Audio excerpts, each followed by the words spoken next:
আজ 3 এপ্রিল আমরা দেখলাম যে মুখ্যমন্ত্রী মমতা বন্দ্যোপাধ্যায় গরমের ছুটি নিয়ে বড়সড় ঘোষণা করে দিলেন। আজকে মুখ্যমন্ত্রী মমতা বন্দ্যোপাধ্যায় নবান্নে বৈঠকে তিনি কিন্তু জানিয়ে দিয়েছেন কবে থেকে গরমের ছুটি পড়তে চলেছে। এই নিয়ে তিনি বিস্তারিতভাবে জানিয়েছেন, আমরা এই ভিডিওর মাধ্যমে দেখব।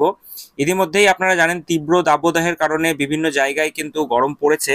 তো সেটাকে কেন্দ্র করে মুখ্যমন্ত্রী মমতা বন্দ্যোপাধ্যায় কি জানালেন, কবে থেকে গরমের ছুটি, চলুন এই ভিডিওর মাধ্যমে আমরা দেখে নিই।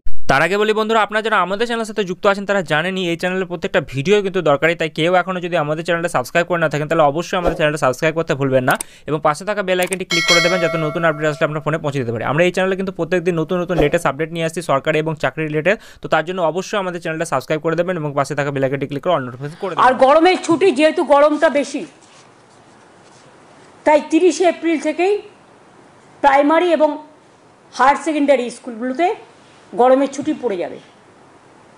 এর মধ্যেও আপনারা জানেন 10 এপ্রিল ছুটি আছে মহাবীর জৈনের জন্মদিন, 14-15 পয়লা বৈশাখ আছে, অনেকগুলো রবিবার আছে।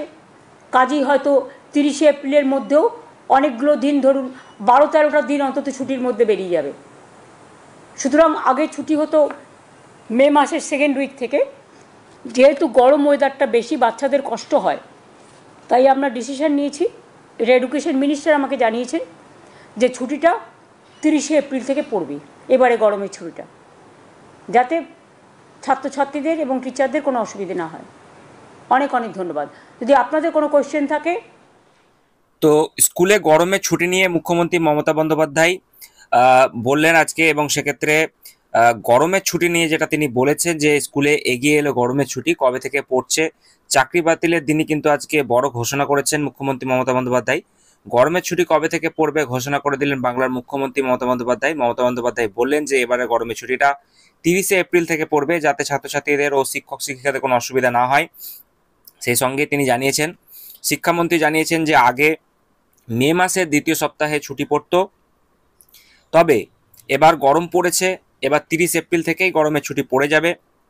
তিনি জানিয়ে দিয়েছেন যে এমনিতেই এই সপ্তাহে একাধিক ছুটি রয়েছে, তবে গরমের ছুটিটা 30 এপ্রিল থেকে পড়বে।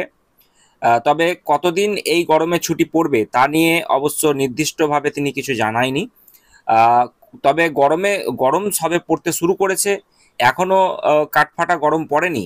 সবে পরীক্ষার রেজাল্টের পরে স্কুল খুলতে শুরু করেছিল।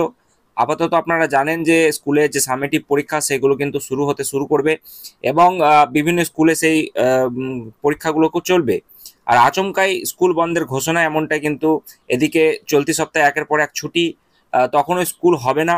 একের পর এক শিক্ষা দিবস কিন্তু রয়েছে এবং সেক্ষেত্রে তার ওপর যে ছুটি রয়েছে সেই ছুটির উপর কিন্তু ঘোষণা হয়ে গেছে। এ নিয়ে রীতিমতো বিভ্রান্তির মধ্যে পড়ছেন স্কুল শিক্ষক শিক্ষিকা এবং অভিভাবকদের একাংশ। এমনকি উত্তরবঙ্গের একাধিক জেলায় এখনো গরম সেভাবে পড়েনি। সেক্ষেত্রে কেন আচমকা গরমের ছুটির কথা ঘোষণা করা হলো সে নিয়েও কিন্তু প্রশ্ন উঠছে। তবে কি যে 26,000 শিক্ষক বাতিলে ধাক্কা সামলানোর জন্যই আগে ভাগে স্কুলে ঝাঁপবে, যেটা বলা হচ্ছে যে বন্ধ ব্যবস্থা করা হচ্ছে, এমন প্রশ্ন করছে অনেকে। তবে মমতা বন্দ্যোপাধ্যায় জানিয়েছেন যে শিক্ষা সিস্টেমকে কোল্যাপস করাটাই নাকি বিজেপির সরকারের লক্ষ্য, এটা নিয়ে আমরা ভাবছি, সেটা মিডিয়ায় বলবো না, এমনটা তিনি বলেছেন। এদিকে বিজেপির তরফে দাবি করা হয়েছে গোটা ঘটনার জন্য বাংলার মুখ্যমন্ত্রী মমতা বন্দ্যোপাধ্যায় দায়ী এবং সেক্ষেত্রে তিনি সেটাই দায়ী করেছেন এবং সংবাদ মাধ্যমকে এই প্রশ্ন করা হলে তিনি বলেন যে ওদের দায়। কে এই মামলায় লড়েছিল, বিকাশ ভট্টাচার্য, ব্যাপমে কি হয়েছিল, উত্তরপ্রদেশে বিহারে কি হয়েছিল, এমনটাই তিনি কিন্তু বলেছেন। তবে যাই হোক, গরমের ছুটি প্রসঙ্গে তিনি একটা কথাই জানিয়েছেন যে এপ্রিল মাস থেকেই গরমের ছুটি পড়ে যাচ্ছে, সেটা হচ্ছে 30 এপ্রিল। এবং তিনি জানিয়েছেন এমনিতেই এই সপ্তাহে একাধিক ছুটি রয়েছে, তবে গরমের ছুটিটা এপ্রিল মাস থেকে পড়বে। তো এখন প্রশ্ন হচ্ছে কতদিন ছুটি থাকবে, সেই ছুটি কি আগের মতো 11 দিন কি থাকবে, নাকি আরো ছুটিটা বেড়ে যাবে। আগের বছর আপনারা দেখেছিলেন প্রায় 1.5 মাসের কাছাকাছি ছুটি ছিল, এবারও কি তাহলে সেই একই ব্যাপার ঘটতে চলেছে? তাহলে এপ্রিল মাস আবার ওইদিকে মে মাস গোটাটাই এবং জুন মাসের প্রায় হাফ কি তাহলে ছুটি থাকবে? এ প্রশ্নের উত্তর তিনি কিন্তু দেয়নি। তবে এখন আমাদেরকে অপেক্ষা করতে হবে অফিসিয়াল নোটিফিকেশনের, সেই নোটিফিকেশন আসবে কয়েকটা দিনের পরেই, তখনই আপনাদেরকে কিন্তু জানিয়ে দেবো। তো চলুন দেখা হচ্ছে পরবর্তী আরো একটি গুরুত্বপূর্ণ ভিডিওতে।